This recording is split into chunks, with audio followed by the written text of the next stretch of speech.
এক ক্লাসে right form of verb শেষ। যারা এসি 26 এবং 27 বেস রয়েছে, আজকের 10 থেকে 15 মিনিট যদি তুমি ক্লাসটা করতে পারো ভাই, তুমি যত পেসেজ তুমি সমাধান করো না কেন, এই রাইট ফর্ম অফ ভার্বের এই যে কয়েকটা রুলস প্লাস হচ্ছে আমি সমাধান করে দিব প্র্যাকটিস আকারে ঢাকা বোর্ড। তো এইখান থেকে প্রশ্ন আসবে এবং তুমি নিম্ন হলো 7টা থেকে 8টা এমনি পাবা পাবা পাবা। তো লাইক দিয়ে ভিডিওটা শুরু করো এবং ফলো বা সাবস্ক্রাইব করে শুরু করো। আজকের আমরা শিখাবো রাইট ফর্ম অফ ভার্ব কিভাবে আমরা সমাধান করার চেষ্টা করব। জাস্ট এই চারটা বা এটা স্ক্রিনশট যদি নাও বা আমরা পিডিএফ দিয়ে দেবো, এই চারটা যদি বুঝতে পারো তুমি রাইট ফর্ম অফ ভার্ব একেবারেই পাবা, একেবারে পাবা। ওকে, আমরা এখানে তোমাকে কিছু কথা বলে নিব যাতে তোমাদের জন্য খুবই গুরুত্বপূর্ণ হয়। এখানে আমরা কথা বলবো কি, প্রথম কথা বলবো আমাদের মনে রাখতে হবে একটি সেন্টেন্সের মধ্যে অর্থাৎ যখন একটা বাক্য থাকবে, বাক্যের মধ্যে যদি থাকে কি মেক, লেট, হেল্প, এগুলো যদি থাকে আমাদের সব সময় আমাদের কি বসাতে হবে জানো কি, বি1 বসাতে হবে। কি বসাতে হবে? বি1 বসাতে হবে।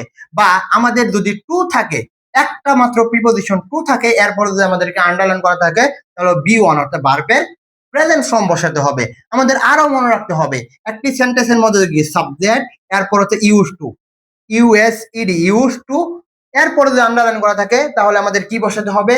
বি1 বসাতে হবে। জাস্ট একটু ধৈর্য ধরো, আমরা তোমাদের প্র্যাকটিসে চলে যাব।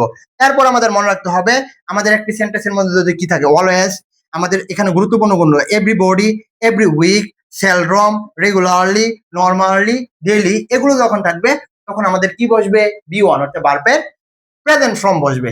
এক নাম্বার। আরেকটা আমাদের মনে রাখতে হবে একটি সেন্টেন্সের শুরুতে সাবজেক্ট আকারে আমাদের কি হি, সি, ইট বা সিঙ্গুলার সাবজেক্ট থাকে, সিঙ্গুলার সাবজেক্ট থাকে, তখন আমাদের এটার সাথে আমাদের ভার্বের সাথে এস বা ইএস যোগ করতে হবে। ভার্বের সাথে এস বা ইএস যোগ করতে হবে। ভার্বের সাথে এস বা ইএস যোগ করতে হবে। জাস্ট একটু ওয়েট করো, তোমাদের সকল প্রশ্নের সমাধান হয়ে যাবে। ওকে, তাহলে কি দেখলাম? হি ইজ, হি, সি, ইট বা সিঙ্গুলার ফর্ম থাকলে ভার্বের সাথে এস বা ইএস হবে। এরপর আমরা কি বলছি? বি2 কোথায় কোথায় হবে? আমাদের একটি সেন্টেন্সের মধ্যে যদি কি থাকে লাস্ট নাইট, সানডে, মানডে বা লাস্ট টাইম, লাস্ট ইয়ার, এরকম যদি থাকে বা ইয়েস্টারডে, ওয়ান্স, বিফোর, বলা হয়েছে কি in, it is time, it is high time, এগুলো যদি থাকে তাহলে ভার্বটা হবে কি বি2 অর্থাৎ ভার্বের ফার্স্ট ফর্ম। এরপর আমরা কি দেখবো একটি সেন্টেন্সের মধ্যে যখন কি হ্যাভ, হ্যাজ, হ্যাড বা হ্যাভিং বা গেট থাকে, হ্যাভ, হ্যাজ, হ্যাড, হ্যাভিং বা গেট থাকে, তখন আমাদের কি ভার্বের বি3 করতে হবে, পাস্ট পার্টিসিপল ফর্ম করতে হবে, পাস্ট পার্টিসিপল ফর্ম করতে হবে। আরো কি করতে হবে? একটি সেন্টেন্সের শুরুতে বা একটি সেন্টেন্সে যদি am, is, are, was, were এগুলো থাকে, তখনও যদি আন্ডারলাইন করা থাকে তখন আমাদের কি বি3 করতে হবে। বা কি পেসিভ মডালের ক্ষেত্রে আমাদের বি3 করতে হবে। আমরা আসবো এখানে আরেকটা গুরুত্বপূর্ণ আছে, একটু ভালো করে দেখো কি লিখছে। আর্টিকেল কি থাকবে? একটা প্রথম আর্টিকেল থাকবে, এরপর আমাদের আন্ডারলাইন করা থাকবে, এরপর মনে করো পারসন, PERSON, পারসন কি নাউন থাকবে আর্টিকেল, আর হচ্ছে নাউনের মাঝে যখন আন্ডারলাইন করা থাকবে তখন আমাদের কি ভার্বের বি3 বসাতে হবে। ওকে, ওকে, বুঝতে পারলাম, বুঝতে পারলাম, আশা করি বুঝতে পারছো। এরপর আমাদের এখানটা আরো গুরুত্বপূর্ণ আছে কি, একটি সেন্টেন্সের মধ্যে যখন কি থাকবে আন্ডারলাইনের আগে কি থাকবে হচ্ছে আমাদের কি থাকবে প্রপোজ, কি থাকবে কি থাকবে প্রপোজ থাকবে, তখন আমাদের মনে রাখতে হবে এটা ভার্বের সাথে, ভার্বের সাথে আইএনজি হবে, ভার্বের সাথে আইএনজি হবে, ভার্বের সাথে আইএনজি হবে। ওকে, ওকে, ওকে, আমরা এখানে চলে আসি, আমরা জেরান্টের ক্ষেত্রে আমরা দেখবো বা শিখবো। আমরা কি বলা হয়, আমরা যখন এডমিশন টেস্টের জন্য পড়াই তখন আমরা এই নিয়মটা আমরা প্রথমে পড়াই রাইট ফর্ম ভার্বের। একটি সেন্টেন্সের মধ্যে যদি কি থাকে stop, start, suggest, keep, mind, আমরা এখানে গুরুত্বপূর্ণ একটু আগে আমি এটা প্র্যাকটিস করাইছি আমাদের সেকেন্ড টাইম বেসের মধ্যে মাইন্ড, কনসিডার, মাইন্ডটা আসে, মাইন্ড যদি থাকে এরপরে যদি আন্ডারলাইন থাকে ভার্বের সাথে আইএনজি বসে। আচ্ছা, এখানে যদি আমরা দেখি কি এম, ইজ, আর, ওয়াজ এর বি ভার্ব, জাস্ট এতটুকুই দেখো। ওকে, আমরা এতটুকু শেষ। এখন আমরা চলে আসবো কি প্র্যাকটিসে। আমরা কোথায় চলে আসবো? প্র্যাকটিসে। এবং আশা করি এই প্র্যাকটিসটা যদি তুমি দেখতে পারো তোমার আর সমস্যা হবে না। অর্থাৎ তুমি যারা এইচএসসি 26 বেস রয়েছে, তোমাদের রাইট ফর্ম অফ ভার্ব এই যে ইয়াটা রয়েছে কি বলা হয় পেসেজটা রয়েছে, এই পেসেজ দ্বারা সমাধান করার চেষ্টা করবো। জাস্ট দেখো। ওকে, একটু মনে করার চেষ্টা করো কি বলছিলাম, তাহলে কিন্তু হয়ে যাবে। কি বলছে দেখো তো, ইন দিস ওয়ার্ল্ড ট্রাস্ট, তাহলে তো ট্রাস্ট মানে কি বিশ্বাস, কি বিশ্বাস, তাহলে বিশ্বাসটা আমাদের কি সিঙ্গুলার নাউন না প্লুরাল নাউন? অবশ্যই সিঙ্গুলার নাউন। কি সিঙ্গুলার নাউন, তাহলে আমাদের এখানে রিজনের ক্ষেত্রে কি হবে?